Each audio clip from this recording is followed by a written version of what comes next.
जब दुनिया अपनी इतिहास लिखना शुरू भी नहीं की थी, तब भारत के एक कोने में एक ऐसी भूमि थी जहां ज्ञान राज करता था, जहां न्याय तलवार से नहीं तर्क से होता था, और जहां से एक बेटी ने जन्म लिया जो आज भी भारत की संस्कृति की सबसे पवित्र चेहरा है। उस भूमि का नाम है मिथिला। आज इस देश में गुजराती अपने बिजनेस पावर पर गर्व करते हैं, मराठी अपने पॉलिटिकल लिगेसी पर, तमिल अपने लैंग्वेज प्राइड पर सवाल यह है, मैथिल कहाँ है? क्या मैथिल कमज़ोर थे या फिर उन्होंने कभी पावर मांगी ही नहीं? आज के इस वीडियो में हम जानेंगे मैथिल इतिहास, उनकी ताकत, उनकी संस्कृति और वो सच जो शायद आज तक किसी ने खुलकर नहीं बोला। मिथिला सिर्फ एक राज नहीं था, मिथिला एक सोच थी। यहाँ राजा भी ऋषि होते थे और ऋषि भी राजा बन सकते थे। जब बाकी राज्य युद्ध से पहचाने जाते थे, मिथिला ज्ञान से पहचाना जाता था। मिथिला का जिक्र हमें मिलता है रामायण में, महाभारत में, पुराण में। राजा जनक सिर्फ सीता माता के पिता नहीं थे, वो भारत के सबसे बड़े दार्शनिक राजा थे। जनक के दरबार में शास्त्रार्थ होता था, राजा भी प्रश्न सुनते थे और गलत होने पर मानते थे। सोचो, आज के टाइम में कौन सा राजा या नेता अपनी प्रजा के सामने अपनी गलती मान लेता है? जब राजा जनक ने खेती करते वक्त धरती से एक बालिका को पाया, तब सिर्फ एक बेटी का जन्म नहीं हुआ था, भारत की मर्यादा का जन्म हुआ था। सीता माता भूमि से जन्मी, इसलिए भूमि पुत्र। इसीलिए मैथिल समाज में बेटी पवित्र मानी गई है। मैथिल घर में बेटी को बोझ नहीं माना गया, उसे घर की इज्जत माना गया है। सीता स्वयंवर में तलवार नहीं, धनुष को उठाकर, और सिर्फ शक्ति नहीं, मर्यादा और संयम। मैथिल समाज ने दुनिया को सिखाया कि असली शक्ति जोर में नहीं है, संतुलन में होती है। मैथिल कभी सबसे बड़े योद्धा नहीं रहे, और मैथिल सबसे बड़े विचारक रहे। न्याय दर्शन मिथिला की देन, तर्क, लॉजिक, रीजन, अंधविश्वास के खिलाफ। जब दुनिया कह रही थी मान लो, मैथिल कह रहे थे सबूत दिखाओ। गार्गी और मैत्री। गार्गी एक ऐसी औरत जिन्होंने राजा के सामने ऋषियों को प्रश्न किया। मैत्री जिसने धन से ज्यादा ज्ञान को चुना। यह सिर्फ कहानी नहीं थी, यह मिथिला समाज का लेवल था। अगर आज संस्कृत जिंदा है तो उसकी सांस मिथिला से आई है। देश के पंडित, राजाओं के गुरु, मंदिरों के आचार्य, सब जगह एक ही पहचान थी, ये मैथिल पंडित है। बनारस हो या उज्जैन, जब भी किसी राज्य को सही सलाह चाहिए होती थी, मैथिल को बुलाया जाता था। पर यहीं एक बात ध्यान देने वाली है, मैथिल हमेशा सलाह देते रहे, पर कुर्सी पर कभी नहीं बैठे।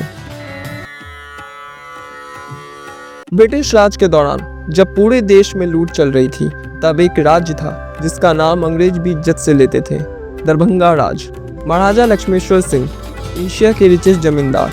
उन्होंने यूनिवर्सिटी बनवाई, रेलवेज को फंड किया, मंदिर, पाठशाला, हॉस्पिटल और भी अन्य काम किए। और उन्होंने एक चीज नहीं की, पावर पॉलिटिक्स।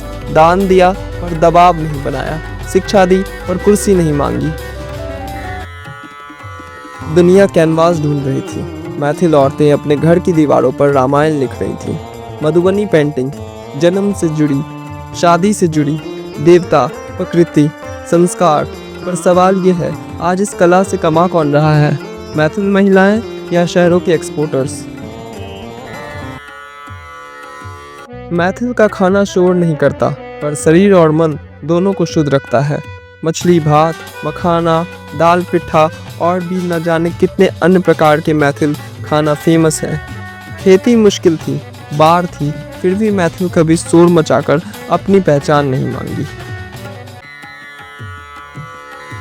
अब हम उस सच पर आते हैं जहां ज़्यादातर लोग चुप हो जाते हैं, मैथिली और राजनीति।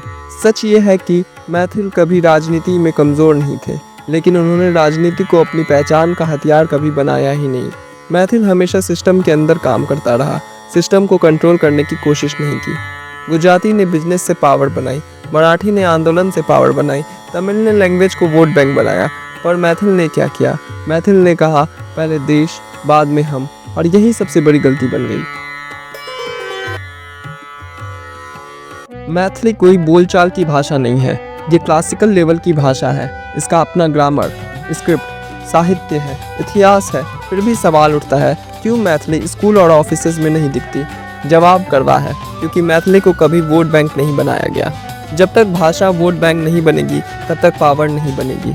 मैथिली शेड्यूल 8 में है, पर राज्य की पहली भाषा नहीं। कोर्ट, ऑफिस, एडमिनिस्ट्रेशन में एब्सेंट है।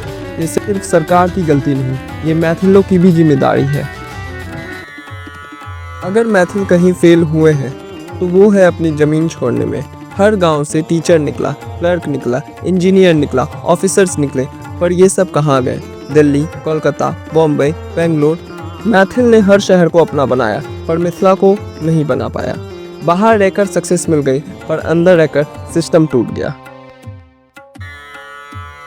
मैथिल बाय नेचर शांत है। वो बहस करते हैं पर हल्ला नहीं करते। वो गुस्सा होते हैं पर सड़क पर नहीं उतरते। वो गलत को गलत मानते हैं पर उसके खिलाफ झुंड नहीं बनाते। और आज के टाइम में जो चुप रहता है उसे इग्नोर कर दिया जाता है। क्या मैथिल कभी इंडिया पर डोमिनेट किए हैं? हाँ, लेकिन तलवार से नहीं, दिमाग से। Education system, judiciary, Sanskrit scholarship, temple administration, देश का सोचने का तरीका मैथिलों ने बनाया। पर सोच बनाने वाले अक्सर कुर्सी पर नहीं बैठते। इतिहास कभी ख़त्म नहीं होता, वो सिर्फ नए लोगों का इंतज़ार करता है। आज मैथिल के पास वो चीज़ें हैं जो पहले कभी नहीं थी। Digital platform, YouTube, Instagram, podcast, independent media. अब मैथिल को किसी पार्टी की मोहताज होने की ज़रूरत नहीं। अब हर मैथिल खुद में मीडिया है। अगर अहाँ मैथिल छी और ई वीडियो देख रहल छी तो याद राखू, अहाँके इतिहास केकरो से कम नहीं अछि, अहाँके भाषा केकरो से कम नहीं अछि, अहाँके संस्कृति केकरो से कम नहीं अछि। बस एकटा चीज बदले के पड़त, चुप रहने आप बंद कर पड़त और अपन मैथिल आवाज को उठवा पड़त। मिथिला कोई बीता हुआ इतिहास नहीं है, मिथिला एक सोई हुई ताकत है। और जब ये ताकत जागेगी तो अब सिर्फ न बिहार, न सिर्फ नॉर्थ इंडिया, पूरा भारत देखेगा कि मैथिल क्या होता है। क्योंकि मैथिल कमज़ोर नहीं है, मैथिल बस अपनी आवाज़ ढूंढ रहा है। मिथिला याद राखी, जे दिन मैथिल मुखर होइत ते दिन इतिहास फिर लिखल जायत।